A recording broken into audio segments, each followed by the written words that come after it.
మీ మోకాల నొప్పులకు ఎటువంటి సర్జరీ లేకుండా ఎపియాన్ పెయిన్ క్లినిక్ అందిస్తున్న అత్యాధునిక చికిత్స. ప్రపంచవ్యాప్తంగా 59 కోట్ల మంది, మన దేశంలో 9 కోట్ల మంది మధుమేహంతో బాధపడుతున్నారని ప్రపంచ ఆరోగ్య సంస్థ వెల్లడించింది. ప్రతి 7గురిలో ఒకరు డయాబెటిస్ తో బాధపడుతున్నారు. భవిష్యత్తులో ప్రతి 7గురిలో 4 అయ్యే అంచనా. డయాబెటిస్ మీద పూర్తి అవగాహన అందించి డయాబెటిస్ నుంచి తెలుగు ప్రజలను కాపాడే ప్రయత్నం చేస్తోంది సుమన్ టీవీ. గ్రీన్ టీ తీసుకోవడం వల్ల షుగర్ కంట్రోల్లో ఉంటుందా, దానివల్ల లాభాలు ఏంటి అంటే జనరల్గా నార్మల్ టీకి గ్రీన్ టీకి డిఫరెన్సెస్ ఏంటి అనేవి ఆ జనరల్ వెరీ కామన్ క్వశ్చన్ అండి. అంటే green tea is nothing but the antioxidants అండి. దాని ద్వారా మనకి బాడీలో యాంటీ ఆక్సిడెంట్స్ అనేవి పెరగడం వల్ల మన షుగర్ని అంటే డైరెక్ట్గా మన దాంట్లో షుగర్ ఉండదు. అంటే ఇంతకుముందు మనం ఎప్పుడైనా కూడా జనరల్గా పాలతో చేసిన టీ అనేది తీసుకుంటూ ఉంటాం. సో మిల్క్ టీలో కూడా మీకు గ్లూకోజ్ అనేది ఉంటుంది. మిల్క్లో కూడా గ్లూకోజ్ అనేది పెరుగుతూ ఉంటుంది. మనం ఒక సర్టెన్ లెవెల్ ఆఫ్ షుగర్స్ వచ్చినప్పుడు అంటే కీటోజెనసిస్ అంటారు. సో బాడీలో కీటోజెనసిస్ అంటే షుగర్ అన్కంట్రోల్ గా ఉన్నప్పుడు మనకు కీటోన్స్ పర్సెంటేజ్ పెరిగి బాడీలో కీటోజెనసిస్ అనేది జరుగుతూ ఉంటుంది. అలాంటప్పుడు మనము గ్లూకోజ్ ని కంట్రోల్ చేయడం కోసమని మనము మిల్క్ టీ తాగకుండా జనరల్ గా బ్లాక్ టీ కానివ్వండి, గ్రీన్ టీ స్పెసిఫిక్ గా ఎప్పుడు ట్రెండింగ్ లో ఉన్న గ్రీన్ టీ అనేది తాగమని చెప్తాము.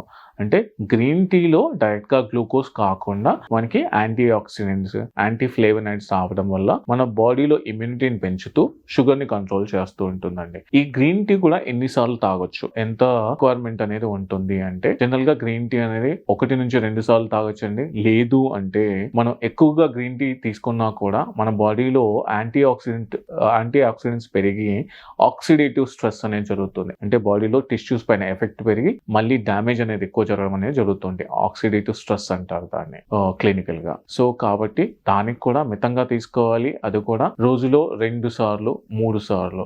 అధికంగా గ్రీన్ టీ తీసుకోవడం వల్ల లాభాలు ఎంత ఉన్నాయో అదే విధంగా నష్టాలు కూడా ఉంటాయి. సో కాబట్టి రోజుకు 2 సార్లు లేదంటే మాక్సిమం 3 సార్లు 3 టీ బ్యాగ్స్ తో 3 times 3 తీసుకోవడం వల్ల గ్రీన్ టీ తీసుకోవడం వల్ల మంచిదండి. అంతకంటే ఎక్కువగా తీసుకున్నప్పుడు చెప్పినట్టుగా ఆక్సిడేటివ్ స్ట్రెస్ అనేది పెరుగుతుంది. మిల్క్ టీ అనేది జనరల్ గా టీ అనేది ఏ టైంలో తీసుకోవాలి? జనరల్ గా అందరూ అడుగుతుంటారు, ఎంటీ స్టమక్ లో గ్రీన్ టీ తాగుతుంటాం సార్, మాకు కొంచెం ఇబ్బంది పెరుగుతుంది, లేదంటే భోజనం చేసిన తర్వాత టీ తాగచ్చా అని చెప్పేసి అంటూ ఉంటారండి. మనము ఎంటీ స్టమక్ తో టీ కానివ్వండి, గ్రీన్ టీ కానివ్వండి తాగకూడదండి.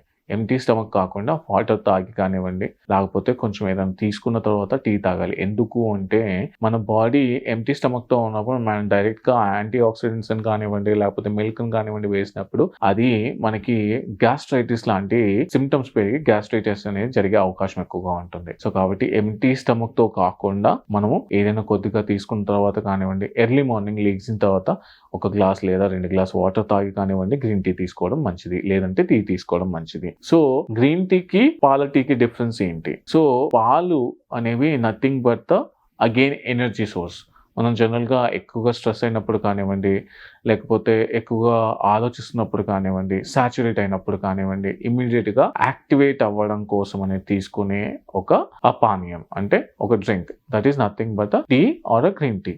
When we take it a milk tea contains again milk is nothing but a protein. At the same time దాంట్లో గ్లూకోజ్ ఉంటుందండి. సో ఆ గ్లూకోజ్ వల్ల షుగర్ అనేది కంట్రోల్లో ఉండకపోవచ్చు. సో దాని వల్లే అంటే ఇంతకుముందు మనం మాట్లాడుకున్నట్టుగా కీటోజెనసిస్ అంటే బాడీలో షుగర్ అన్కంట్రోల్గా పెరిగినప్పుడు 250 నుంచి 350 మధ్యలో పెరిగినప్పుడు మన బాడీ అనేది కీటోన్స్ని ప్రొడ్యూస్ చేసి కీటోజెనసిస్ జరగడం వల్ల అప్పుడు అలాంటి టైంలో మనం గ్లూకోజ్ లెవెల్స్ తగ్గించడం కోసం మిల్క్ టీని ఆపమని గ్రీన్ టీ తాగమని చెప్తూ ఉంటాము. సో గ్రీన్ టీ తాగుతున్నప్పుడు మన యాంటీ ఆక్సిడెంట్స్ అనేవి పెరగడం వల్ల మన బాడీ ఇమ్యూనిటీ పెంచుతూ కంట్రోల్ చేయడం అనేది జరుగుతుంటుందండి. అందుకనే మనం రోజులో 1 నుంచి 2 సార్లు లేదంటే మాక్సిమం 3 సార్లు తీసుకోవడం గ్రీన్ టీ మంచిది. అంతకంటే ఎక్కువగా తీసుకున్నప్పుడు కూడా అది మనని ఇబ్బంది పెడుతూ ఉంటుంది. ఇంతకుముందు చెప్పినట్టుగా ఆక్సిడేటివ్ స్ట్రెస్ లెవెల్స్ అనేది పెరిగిపోయి టిష్యూ డ్యామేజ్ అనేది పెరిగిపోయి టిష్యూ నెక్రోసిస్ అనేది అంటారు. Tissue damage is nothing but tissue necrosis అంటారు. సో ఇలాంటివి జరగడం వల్ల ఇంకా ఇబ్బందులు పెరిగే ఛాన్స్ ఉంటుంది. అది కాకుండా